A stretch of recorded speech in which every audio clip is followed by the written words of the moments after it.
Wah, jangan nanti partai yang 0,000 itu dia masuk juga, dia dapat figur yang bagus, lolos, kaki di DPR nggak ada, berantakan pemerintah. Teman-teman yang lolos semua, kita jangan gabung deh.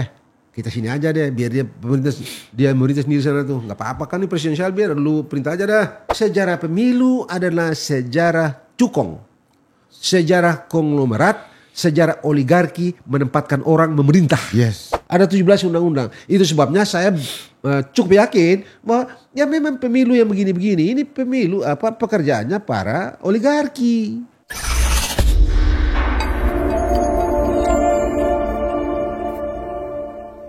Assalamualaikum warahmatullahi wabarakatuh. Kembali lagi dengan saya Ilham Rasul di podcast Rumah Pemuda. Hari ini kita akan bahas yang lagi hangat hari ini, yakni putusan Mahkamah Konstitusi terkait judicial review atas Undang-Undang Nomor 7 Tahun 2017 Pasal 222 kalau saya tidak salah, terkait dengan parliamentary threshold. Kita telah kehadiran senior kita, guru kita akan banyak belajar tentu saja soal hukum tata negara, apa eksesnya secara politik dengan sistem itu. Telah hadir di depan kita abang kita, Dr. Margarito Kamis. Selamat datang, Bang. Selamat datang juga. Selamat tahun baru. Selamat tahun baru. Tahun 2025. Tahun baru, harapan baru. Dengan harapan baru, dengan putusan Mahkamah Konstitusi yang baru juga. Gitu. Mudah-mudahan ini memberikan harapan baru juga untuk perbaikan kehidupan demokrasi Indonesia, Bang ya. Ya. Bang, tentu putusan ini akan melahirkan plus minus. Secara positif bagi pengusul tegas menyebut bahwa usulan itu didasarkan pada tidak boleh ada dominasi partai politik tertentu. Yang kedua, ada harapan partisipasi publik atau partisipasi partai politik peserta pemilu menjadi jauh lebih luas. Iya. Ini hal positifnya. Ya. Hal negatifnya juga tentu pasti ada, Bang. Iya. Kira-kira perspektif Abang sebagai ahli hukum tata negara Yang gimana? mana, yang positif atau yang negatifnya? Dua-duanya, Bang. Pertama ya, yang positif sudah pasti gitu ya. Partai-partai politik yang ikut pemilu dia memiliki hak untuk mengajukan calon presiden. Jadi kalau misalnya partai politik yang berlaga dalam pemilu itu 30, maka secara logika nalar ada 30 yang berhak mengajukan capres. Capres. Okay. Kalau mereka mau masing-masing dengan semua ego yang mereka miliki, kalau satu partai satu capres maka ada 30. Itu kita asumsi dasar. Itu yang nomor satu. Itu yang apakah itu positif? Terserah orang menilainya. Gitu. Okay. Tapi itu konsekuensi pasti. Yang kedua jangan salah, tetap saja yang akan mencalonkan, yang memegang hak mencalonkan capres itu cuma partai politik. Cuma partai politik. Tidak ada di luar itu. Jadi jangan bermimpi akan ada calon independen dan segala macam itu, tidak sama sekali. Apa? Karena sama sekali itu tidak diatur dalam Undang-Undang Dasar. Bahkan Undang-Undang Dasar itu mengatur secara tegas bahwa hanya partai politik mengajukan, mengusulkan calon presiden. Baik sendiri-sendiri maupun secara bergabung. Jadi itu dua konsekuensi langsung dari putusan Mahkamah Konstitusi yang sekarang. Tentu saja masih, tapi apakah masih bisa diakali? Masih. Tapi akalinya bukan menghidupkan lagi itu presidential threshold. Oke. Enggak. Atau membatalkan putusan MK nggak mungkin ya? Nggak mungkin. Kecuali kalau Mahkamah Konstitusi mau membatalkan sendiri. Oke. Ini kan putusan yang ini kan kalau tidak salah putusan yang ke-30 ini. Jadi 29 sebelumnya itu kan ditolak. Ke-30 baru diterima. Begitu ya. Begitu. Jadi kalau nanti satu hari Mahkamah Konstitusi entah apa begitu berubah pikiran, ya udah bisa terus balik lagi ke sistem yang lama. Yang lama, oke aja itu. Nah, begitu itu. Nah, itu yang positif ya. Yang negatif kalau boleh dibilang begitu pasti lebih mahal. Why? Kan surat suara mesti gede. Kan 30 capres. Oke. Kan ada capres sama capres kan. Nah, berapa itu? Kertas suara kayak apa tuh? Bingung gak kira-kira itu? Tapi sudahlah. Masa bodoh dengan bingung dan segala macam ini. Tapi satu hal yang pasti yang tidak dapat dihindari adalah biaya pilpres tambah gede. Justru makin gede. Oh, makin gede. Kan 60 calon ini. Iya kan? Coba. Belum lagi dalam tahap persiapan 5 tahun misalnya. Nah, itu coba. Sudahlah, ini pasti mahal nih. Pasti mahal tuh. Nggak ada sih tengah mahal. 60 orang, taruhlah jangan 30 sih mungkin enggak lah ya. Iya. Mungkin 10 begitu kan. Tapi 10 kan 20 orang tuh. Iya. Karena presiden, wakil presiden kan di gambarnya itu loh. Selebar apa kertasnya nggak bisa kita bayangkan. Ya, Gitu lah, ya kira-kira begitu itu. Nah jadi sekarang tinggal teman-teman di DPR dan pemerintah mengkajinya, merekayasanya supaya mungkin agar tidak terlalu mahal juga. Nah caranya adalah partai politik jangan terlalu banyak juga lah. Oke. Gitu, yang ikut pemilu gitu kan, tidak terlalu banyak gitu supaya jangan bikin pusing deh. Nah gitu. Yang kedua, batasi juga karena undang-undang dasar itu memungkinkan partai-partai yang ikut pemilu yang mengajukan capres itu bisa mengajukan secara sendiri-sendiri atau bergabung. Bergabung betul. Nah, Anda bayangkan kalau direkayasa terus ada 20 partai yang mengikuti pilpres, pemilu misalnya begitu ya. 15 bergabung jadi satu. 5 aja suruh maju lagi. Memang cuma 2 kan jadi. Cuma 2. Memang cuma 2. Memang bisa diakali tuh. Tapi bagaimana? Dan saya rasa kita sudah terlatih akal-akal yang kayak begitu itu kan. Kumpul-kumpul banyak-banyak. Kemarin hampir satu calon doang kan kemarin tuh. Hampir. Oh gitu itu. Jadi akal kita ini ya akal-akal yang begini ini kita mesti perhitungkan juga. Iya. Loh iya, kita bikin supaya memungkinkan, kita asumsikan saja ini nanti partai peserta pemilu 20, kita mungkinkan 2 calon aja. Bagaimana caranya? Kita akal supaya 15 gabung jadi satu. 5 bikin sendiri. Atau 5 kita paksa lagi, 5 jangan kalian maju sendiri. Kita paksa nih, bagaimana cara paksa? Sudah teman-teman jagoan lah ini barang gampang ini. Artinya apa mau bilang bahwa memang jadi sebenarnya yang 30 itu juga masih hipotetik juga. Iya hipotetik. Kan kita mesti lihat dalam permainan real ini. Betul. Di game-game real ini kan. Gitu. Jadi dan politisi kan jago tuh kalau game-game kayak begitu tuh. Artinya memang kalau mau membatasi jumlah partai politik, maka KPU memang mungkin harus memperketat syarat Itu dia. partai. Itu dia. Memang mesti diperketat. Dan masalahnya kan kalau kita perketat sehingga partai-partai tidak banyak partai itu konstitusional nggak? Konstitusional. Konstitusional. Selain konstitusional ada jadi morality konstitusionalnya nyampe, eksternal morality-nya juga dapat. Why? Anda bisa bayangkan, Anda ini partainya gurem, nggak masuk akal nih. Oke. Tapi calon Anda top, menang. Lalu anggota DPR-mu di DPR sana cuma ada 10 orang atau 20 orang gitu. Mati nggak lu? Mati. Betul, Mati. betul. Nah itu kan repot tuh. Iya. Nah ini juga mesti dihitung oleh teman-teman pemerintah dan DPR ketika mereka mengubah undang-undang pemilu ini. Mesti dihitung tuh. Kalau secara politik, otak Jadi, politik saya nih bekerja, Prof. Oke. Ini kan upaya teman-teman partai yang kecil untuk merebut elektoral supaya jauh lebih besar dengan menjual sosok figur presiden atau capres kan begitu, Bang? Iya. Padahal mereka tidak berhitung eksesnya. Itu dia. Kalau dia tidak linear menang pilpres tapi tidak menang pemilu. Nah, hancur DPR. Hancur. Anda jangan di sini sejarah penyelenggaraan pemerintahan ini sejarah tentang relasi equal antara DPR dengan presiden. Iya. Anda jangan salah, orang bola-balik bilang bahwa sistem presidensial itu memungkinkan pemerintahan itu stabil. No juga. Anda lihat kan di waktu Trump itu berkali-kali kan pengesahan undang-undang keuangan negara itu terhenti kan? Terhenti, betul. Berapa kali kan? Kalau tidak salah juga di Biden itu berapa kali terhenti itu sampai shutdown tuh. Karena nggak ada balancing di sana. Kaki politikmu di DPR kecil. Lawan lebih besar sana, Republik lebih gede di sana. Dimainin, mati. Atau itu juga mungkin yang dibaca oleh Pak Prabowo sebagai presiden terpilih hari ini, sehingga membangun Kimples, koalisi Kimples itu, Bang. Ya. Itu juga di samping itu dia membenarkan dengan ini negara kita ini negara gotong royong, nggak ada oposisi. Mari kita bicara sebagai satu keluarga besar. Ini bangsa kita, rakyat ini rakyat kita, masalah ini masalah kita. Jadi udahlah, jangan berkelahi yang nggak masuk akal itu. Sini kita bersatu selenggarakan negara ini, biar dapat pahala gitu kan. Oke. Gitu, jadi saya rasa oke. Nah ini juga mesti dihitung. Siap. Dan saya yakin betul battle-nya ada pada rumusan mengenai syarat-syarat partai. Syarat-syarat partai. Syarat partai. Ini siapa yang siapkan aturan? KPU cukup atau? Oh tidak, ini pas.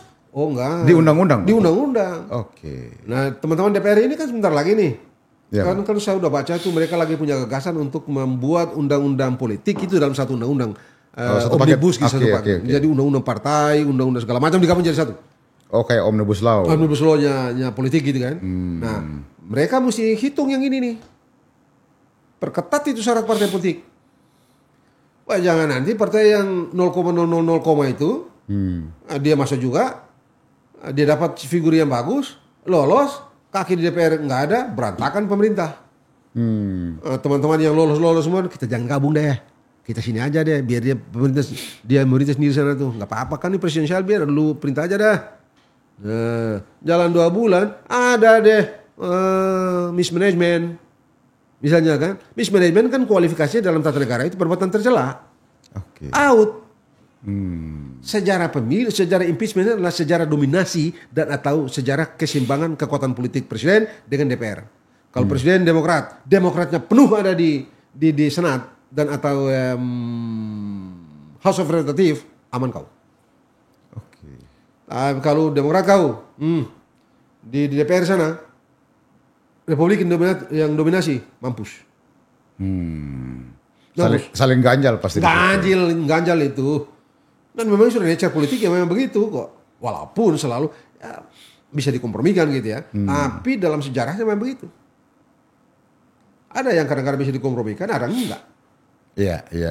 Artinya kalau tesis tadi yang abang bilang bahwa memungkinkan para politisi kita mengakal-akali ini supaya tidak terlalu mahal biayanya, it's okay bang. Tetapi kan tidak menutup kemungkinan tiba-tiba ada pemodal yang gede, muncul calon alternatif. Yang tidak pernah kita pikirkan bang. Dia punya duit. Iya, setuju. Tapi undang-undang dasar kita itu tidak memberikan tempat terhadap calon independen. Melalui partai politik bang? Boleh jadi. Nah, ini menarik nih. Yeah. Sejarah pemilu adalah sejarah cukong. Sejarah konglomerat, sejarah oligarki menempatkan orang memerintah. Yes. Begitu itu. Anda buka sejarah pemilu Amerika Serikat. Ada ketemu tuh. Artinya kenapa undang-undang kalau kita bicara ya, kenapa undang-undang yang melarang sumbangan-sumbangan, mengatur sumbangan dan segala macam itu terjadi di Amerika Serikat tahun 1907. Setelah pemilu 1902, 1906, 1902 atau 1902. Oke. 1904, pemilu 1904 yang menghasilkan Theodore Roosevelt itu yang oleh teman-teman dari Republik, teman-teman dari Republik itu mengidentifikasi ada sumbangan tak terbatas dari konglomerasi, oligarki itu loh. Nah itulah yang Tillman dari Senator Tillman dari Republik itu memperkersai pembentukan tentang undang-undang yang mengatur tentang besaran sumbangan. Pembatasan itu yang hari ini kita ikuti di Indonesia. Itu. Tapi sebenarnya kalau kita cek sejarahnya, pembatasan itu sudah ada di Romawi kuno, ada 17 undang-undang. Ada 17 undang-undang. Itu sebabnya saya cukup yakin bahwa ya memang pemilu yang begini-begini ini pemilu pekerjaannya para oligarki. Omong kosong ini oligarki semua. Putusan MK ini ada agenda oligarki kira-kira bang? Saya agak susah itu kalau spekulatif lah kita ya kalau. Tapi satu itu terus spekulasi. Cuma satu yang pasti kan saya identifikasi itu ada 28 permohonan pengujian pasal 22 ini kan. Kalau 28 maka 27 itu masuk laut semua kemarin kan. Tidak setuju itu. Nah, kenapa tiba-tiba yang ke-28 disetujui? Nah, sudahlah. Pokoknya kita objektif lah kan. Teman-teman MK itu kita lihat di pertimbangan mereka. Kalau di pertimbangan itu mereka bilang ada dinamika. Ini bertentangan dengan Undang-Undang Dasar. Kedaulatan rakyat tidak berjalan bla bla bla bla bla. Oke. Orang bilang, kemarin tuh ada kedaulatan rakyat enggak? Kan kita rakyat juga kemarin tuh. Betul. Ya, selalu ada ribut-ribut juga, tapi bagaimana? Ya sudahlah, urusan lain lah. Makanya makanya nanti teman-teman DPR itu ngarang aja lagi itu. Alasan gitu kan. Begini. Bisa aja. Ya tinggal ambil nama rakyat sebagai atas nama. Iya, sudah begini aja deh. Partai itu mesti begini. Dan kalau untuk merekayasa ini barang ini gampang kok. Coba Anda pergi sana di Papua sana tuh. Katakanlah di kabupaten ya di gunung-gunung atas itu. Pegunungan. Cek, ada nggak kantor perwakilan kantor cabang atau apa namanya itu kan? DPD. DPD. DPD. Ada nggak permanen di situ? Nah, tinggal teman-teman DPR bikin kantor cabang atau apa, DPD atau DPC itu mesti milik sendiri. Luasnya kira-kira satu kantor itu luasnya mesti 15 kali 50. Mati nggak? Mati itu. Mati kan? Mati udah. Nggak bisa bikin tuh barang itu. Mana kantor? Mana pemilikannya? Mana bukti belinya? Nggak bisa. Tapi politisi selalu bisa mengakali bang. Pasangin baliho, foto, lapor dalam bentuk foto. Itu dia, maka nanti diverifikasi faktual keberadaan itu mesti jelas. Oke. Nah pada titik itu misalnya begitu ya, pemerintah Depdagri misalnya ya harus bekerja juga. Kita bikin aja aturan. Pertama kalau beli properti untuk kantor kamu, lapor ke kita. Tidak ada, kamu mau gambar spanduk di situ 20 biji, mau foto-foto bilang kan nggak bisa. Kamu jadi, bilang bisa kontrol, bisa dikontrol secara langsung. Kan mesti di sertifikat tuh. Kalau Anda punya milik, bangunan milik Anda kan tanah itu sertifikat tuh. Nah, kalau sertifikat kan ada sertifikatnya di BPN. BPN sini kau. Ini benar kantor ini di sini ini benar nggak punya partai ini? Enggak, coret. Jadi kalau ketat verifikasinya, maka partai yang akan lolos itu pasti kira-kira ya, kualifikasinya bagus ya. lah. More or less kayak sekarang gitu ya. Kan ini juga ini masuk. Ini celaka ini. Coba Anda bayangkan tuh parliamentary threshold. Kau ini katakanlah dari partai X. Iya. Oke. Kau terpilih di kampungmu sana tuh. Cuma partainya ini tidak lolos threshold. Kamu kalau juga kan. Jadi itu rakyat yang 80.000 orang atau 100.000 pilih kamu itu rakyat apa bukan? Manusia apa bukan tuh? Betul. Kambing semua itu? Kan bukan tuh. Betul. Rakyat juga betul. Itu dia, itu yang ini sebenarnya mesti dipotong-potong nih, mesti digergaji ini yang parliamentary threshold ini. Jadi mesti dipotong ini nih. Nggak benar ini. Artinya MK juga memang harus mengambil sikap terhadap parliamentary threshold itu. Ini yang parliamentary threshold ini yang paling urgent untuk dipotong karena ada 150 orang pilih kamu, tapi karena kamu punya partai tidak masuk parliamentary threshold, kamu out kan? Jadi 180.000 orang tuh jadi apa tuh orang-orang? Betul. Apa tuh? Itu kambing semua, kerbau semua, sapi semua itu. Bukan kan manusia. Betul. Itu kedaulatan konkret kan itu. Ini yang mesti dipotong tapi ya cuma kan Ilham dan Margar itu kan bukan hakim yang tok tak kan. Iya, masalahnya juga hakim hari ini terlalu banyak ini, Bang. Banyak sekali kasus yang melibatkan hakim masalahnya. Nah, itu sebabnya. Nah, itu tapi itu kan kalau yang hakim-hakim itu kan banyaknya di hakim di bawah Mahkamah Agung kan. Ini kan di Mahkamah Konstitusi ini.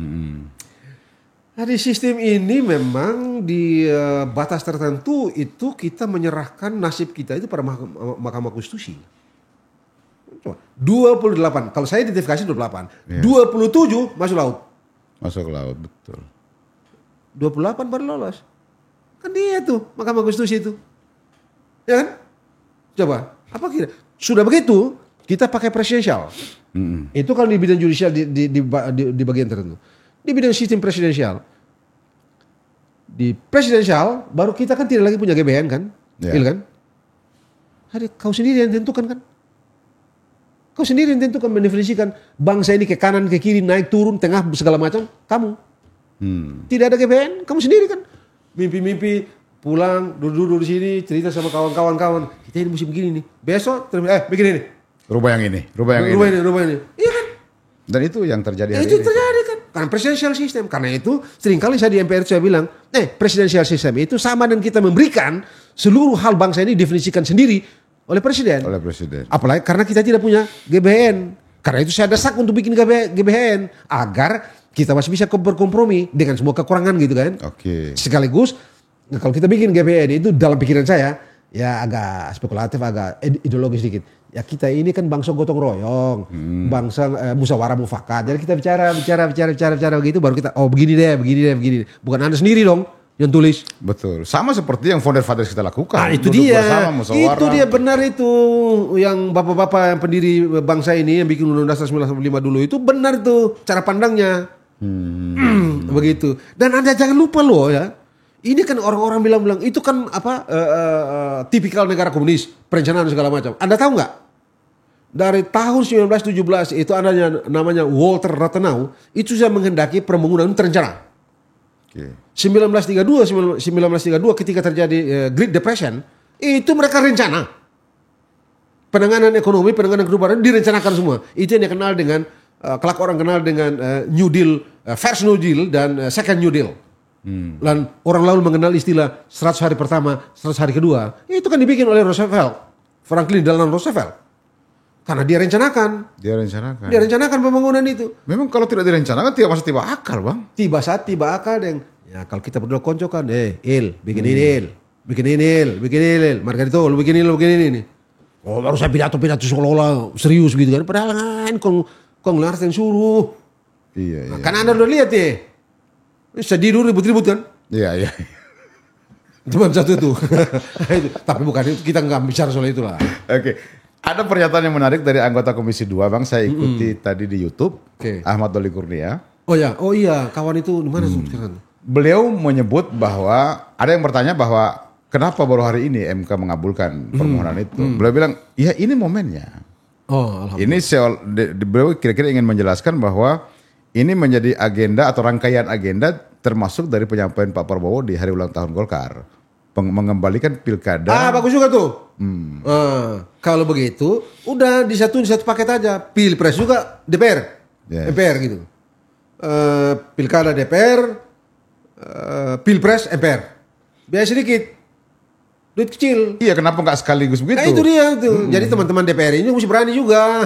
Jangan penakut juga. Takutin orang kritik-kritik itu. Gelagapan. Tidak demo. Ada urusan apa nih demo. Nanti kalau tidak dipilih melalui langsung oleh rakyat itu tidak ada demokrasi. Demokrasi bukan itu esensinya. Demokrasi adalah penghargaan terhadap Anda dan saya sebagai makhluk yang berharkat dan bermartabat. Dan harkat dan martabat itu berakar pada kemuliaan kita. Kemuliaan itu diberikan oleh Tuhan karena Anda manusia. Itu esensi filosofis dari demokrasi. Jadi soal dignity. Oke. Bukan maki terus demokrasi. No. Demokrasi itu soal penghargaan terhadap kemuliaan manusia.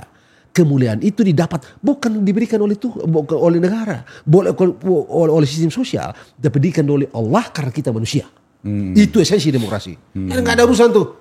Itu sebabnya misalnya ya, pada waktu di perdebatan kita tidak usah pergi ke Amerika deh.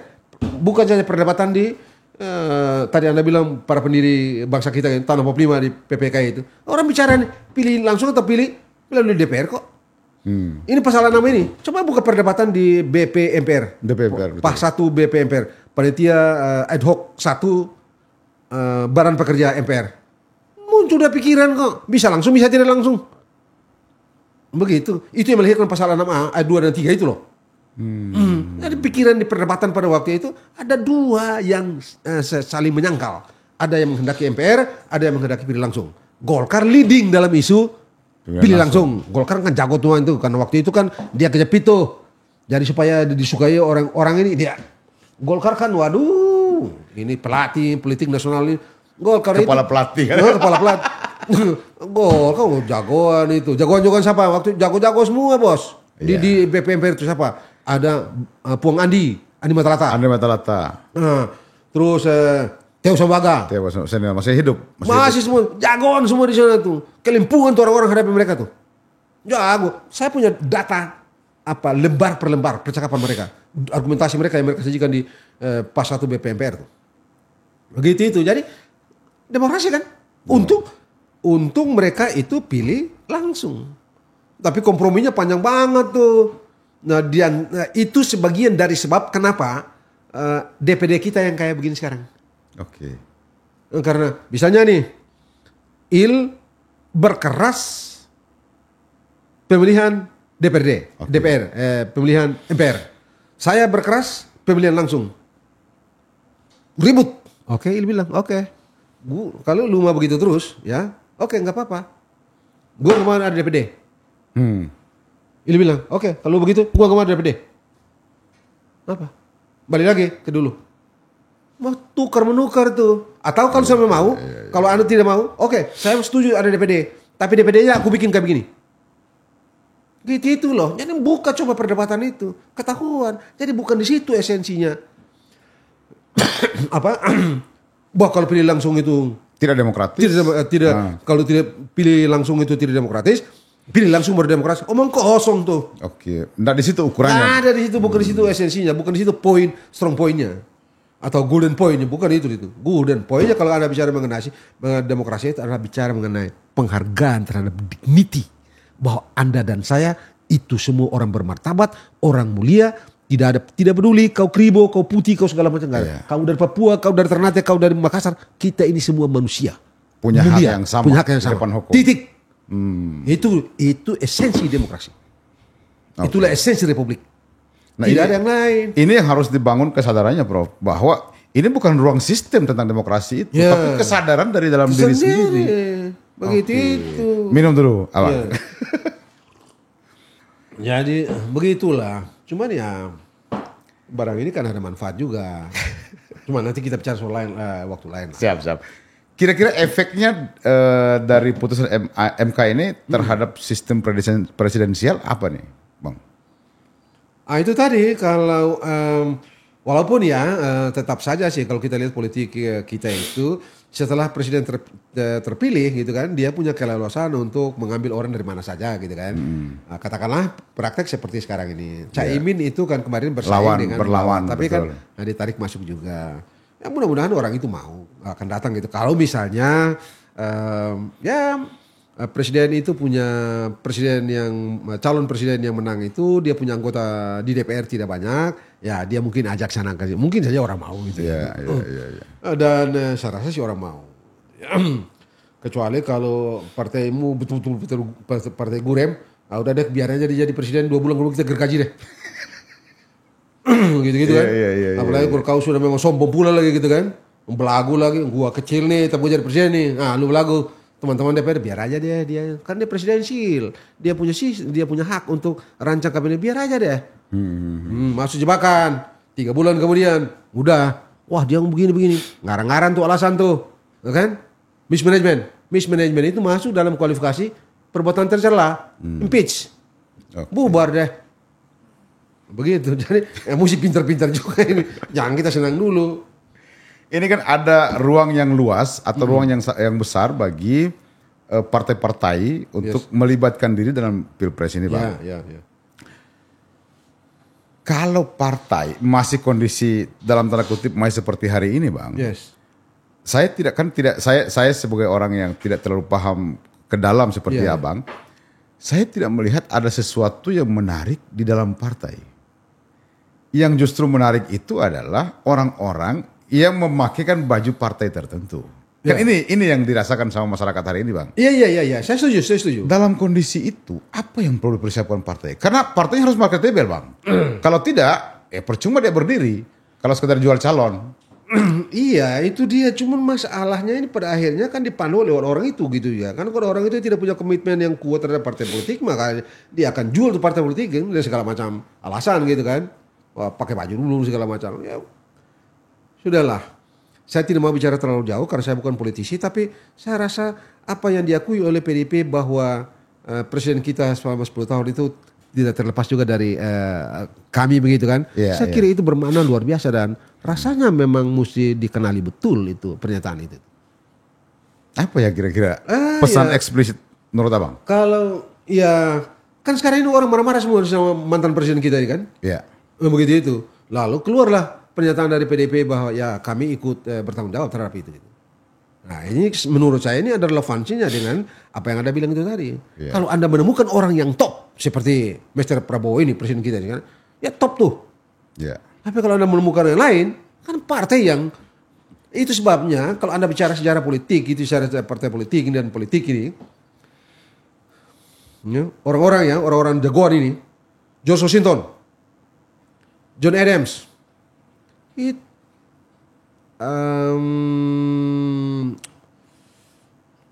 bininya John Adams. Ini orang-orang semua ini tidak suka partai politik. Bininya John Adams itu bilang begini, ini partai politik ini hatinya seperti jahat. Ada orang khawatir, George Washington khawatir bahwa Amerika itu bisa pecah satu waktu karena partai terbelah melalui haluan partai politik. Cukup lama itu. Begitu dan kita lihatlah ini. Ya ini memang kembali ke orang partai politik memang. Siapa yang mereka mendapati gitu ya. Iya. Begitu. Nah, sialnya dan ini problem ini bukan problem kita aja gitu. Problem ini semua partai politik termasuk partai politik yang kita jadikan sebagai rujukan ya Demokrat dan Republik itu. Yeah. Itu juga dapat sumbangan kalau Pilpres itu sumbangan juga dari oligarki kok. Begitu. Semua dari oligarki juga. Ya, ada yang saya mau tanya, Bang. Yes. Ada nggak kader Demokrat di Amerika itu yang tiba-tiba pindah di Republik? Pindah ke Republik saya tidak menemukan itu ya. Tetapi mereka beroposisi dengan Republik dengan Demokratnya sendiri ada. Artinya apa itu Bang? Ada kesamaan gagasan atau ada kesamaan ideologi? Tidak, kalau misalnya Anda ambil yang paling terakhir misalnya, kalau satu ya, yang terakhir itu Al Smith, Alfred Smith. Alfred Smith itu kandidat presiden tahun tahun 1928 gitu ya. Dan Demokrat, dia kalah sama Herbert Hoover gitu. Tapi pada 1932 dia bikin apa yang dia kenal dengan, kalau kita itu LSM ya. Oke. American Liberty League. American Liberty League itu dibiayai sebagian duitnya dan gagasannya itu dari mana? DuPont. DuPont itu apa? Konglomerat oligarki besar. Itu yang menantang Roosevelt. American Liberty League itu. Yang kita bilang LSM. Kalau kita di sini bilang NGO tuh. Itu Al Smith. Dari mana duitnya? Dari korporasi. Begitu. Itu sama dengan National Citizen League tahun 1908. Waktu mereka bikin Federal Reserve Act. Itu juga dibiayai oleh geng Wall Street. Untuk menipu rakyat Amerika Serikat bahwa Federal Reserve itu bukan central bank. Mereka beli itu profesor-profesor. Suruh pergi keliling tuh Amerika tuh terangkan. Ini Federal Reserve, bukan central bank. National American Citizen League. Begitu itu. Konglomerat juga, oligarki juga yang kerja. Gitu. Jadi kita mau kemana? Makanya sering kali saya bilang ini politik, ini urusan bisnis. Di sini kan saya pernah bilang bisnis. Kalau Anda miskin nggak bisa, nggak dihitung. Betul. Dan hari ini kelihatan yang jadi semua, khususnya di DPR RI segala macam, banyak kan dari orang-orang yang berlatar belakang bisnis. Kalaupun tidak, backupan dari para bisnismen. Iya nggak bisa bos. Anda keliling kayak di Maluku Utara tuh, negeri besar begitu, kan cuma satu dapil tuh. Nah, pakai apa? Pakai daun pala. Enggak, mesti pakai duit. Memang kau punya pabrik duit di rumah? Enggak ada kan ya. Berkawan lah sama orang yang ada duit. Iya. Begitu. Aduh, udahlah ini. Oke. Jadi kita terlalu serius lah soal ini. Makanya saya bilang kalian mikir, tapi saya serius loh, Il. Siapa? Saya rasa kita mesti pertimbangkan betul ini pemilihan presiden dilakukan oleh MPR. Karena minimal dengan semua kelemahan yang ada di MPR itu, tapi Anda tidak perlu terlalu banyak biaya. Mungkin 1 triliun udah beres tuh penyelenggaraan pilpresnya. Begitu. Tapi kalau pilpres seperti kemarin itu yang digabung dengan pileg, itu ratusan triliun. Nah, ratusan triliun itu kalau kita bagi untuk subsidi lansia, ya, asuransi untuk orang lansia, ibu-ibu, orang hamil, bapak-bapak, saudara-saudara kita yang rumah yang belum terlalu beres di lorong-lorong dan segala macam kan bagus tuh, pahala kan? Betul. Nah, begitu itu. Artinya jauh lebih bermanfaat kalau dialokasikan untuk urusan-urusan kemanusiaan gitu ya. Itu dia gitu. Ini sekarang ini kita beli minyak juga mesti pakai apa namanya barcode segala macam tuh. Kan? Ya isi bensin aja kita bensin mobil harus pakai barcode. Boleh dibilang kan ngantri tuh.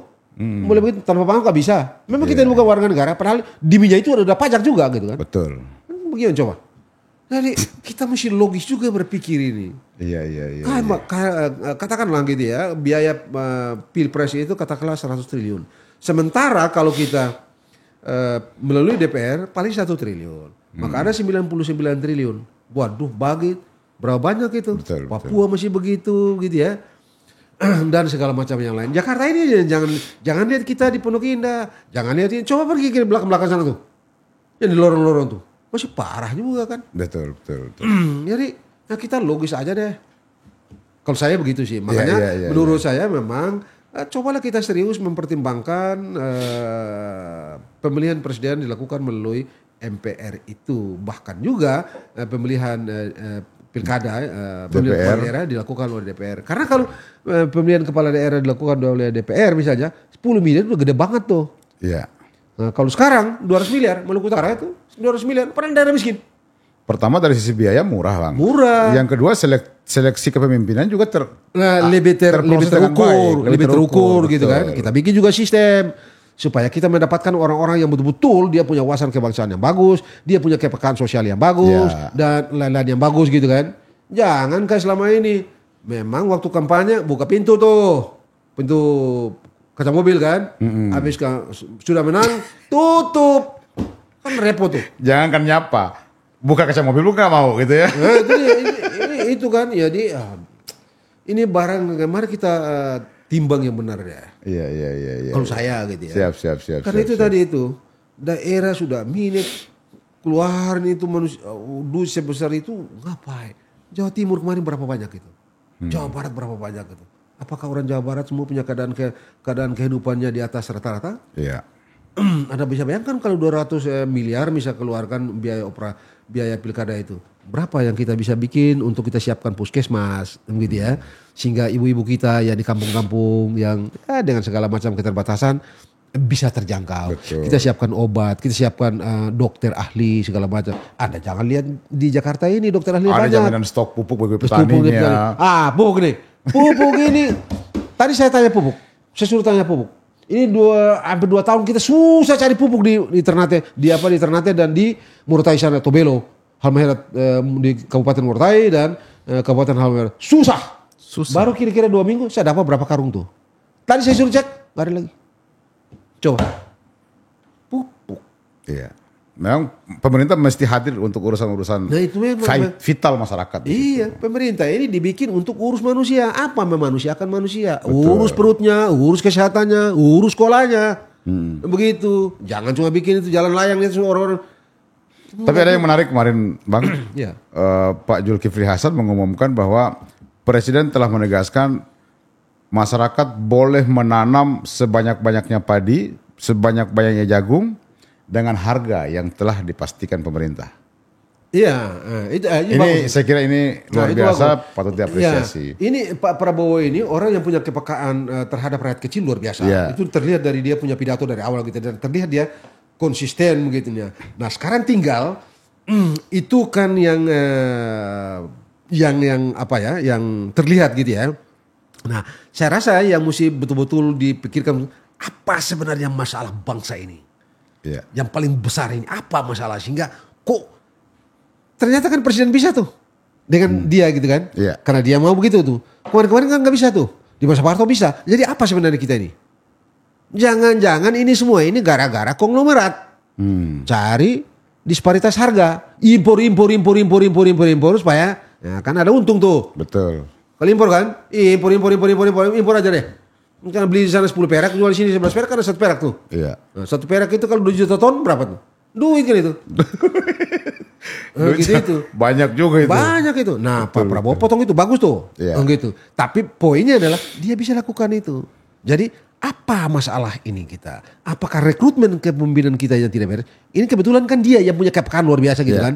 Tentara terbiasa lihat orang susah, mati segala macam dan menggoda dia, mengusik dia punya nurani gitu, oke gitu.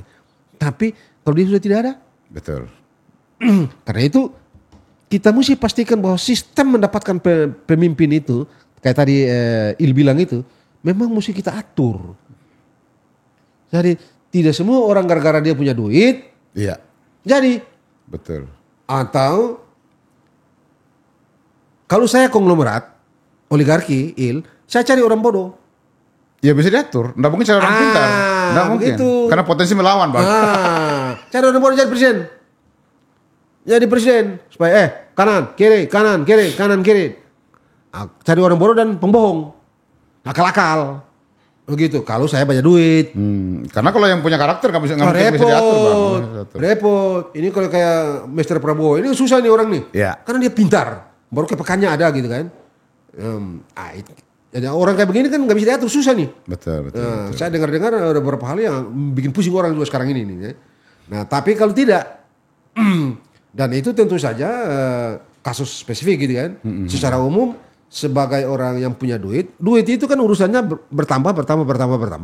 Bisnis itu tidak ada bisnis yang tidak kaitan dengan, di tempat ini kan kita pernah ngomong, tidak ada bisnis yang tidak ada kaitan dengan pemerintah. Tidak ada bisnis yang tidak ada kaitan dengan regulasi. Betul. Tidak ada bisnis yang tidak ada kaitan dengan authority. Di mana semua? Government, pemerintah, beli aja pemerintah. Daripada pusing, kita ciptakan pemerintah. Kasarnya begitu. Ciptakan pemerintah. Apalagi dalam sistem presidensial, semuanya berpusat pada presiden. Kanan, kiri, mau apa? Saya bos. Jangan salah. Ini sistem presidensial ini pada waktu diperdebatkan ini disebut dan the fattest of the monarchy. Ini monarki kecil. Oke. Monarki kan sentral kan. Raja kanan, raja ya negara, raja lah bangsa, raja lah hukum dan segala macam. Presidensial. Oh ini justru dinasti monarki yang ini ya. Monarki yang diresmikan, yang diperhalus ini. Okay. Nah itu sebabnya kita tadi saya bilang kan, kalau bisa kita memang punya GBHN supaya bukan dia sendiri yang ngurusin ini, tentukan ini. 2 poin yang saya tangkap Bang. Putusan MK ini tidak boleh banci, mesti kembali ke DPR. Ya. 1 poinnya, yang kedua hadirkan lagi GBHN seperti dulu sebagai patron jangka panjang. Iya. Itu saya yang akan sampaikan pada pengurus KNPI Bang. Nah, KNPI mesti datang supaya bikin tawarkanlah pikiran-pikiran baru teman-teman gitu ya, buat bangsa ini. Ya itu kontribusi ini sebagai lembaga gitu ya, anak-anak muda gitu. Siap. Gitulah kurang lebih. Terima kasih Abang Dah. Luar biasa, sangat mencerahkan. Sebelum kita akhir podcast ini, izin motivasi buat teman-teman pemuda Indonesia. Anak-anak muda jangan terlena dengan politik yang ringan-ringan ini ya. Jangan salah. Hidup ini punya Anda. Anda salah ambil keputusan, Anda terlena dengan semua yang muncul yang ringan-ringan sekarang ini, Anda akan dimakan oleh para konglomerat. Habislah Anda. Definisikanlah bahwa hari esok punya Anda dan Anda menentukan arahnya. Karena itu, tolong berpikir agak keras. Tetapkan tujuan, karena itu akan mengarahkan langkah dan masa depanmu seperti apa nama Indonesia. Assalamualaikum warahmatullahi wabarakatuh. Waalaikumsalam warahmatullahi wabarakatuh. Sampai jumpa para pemuda.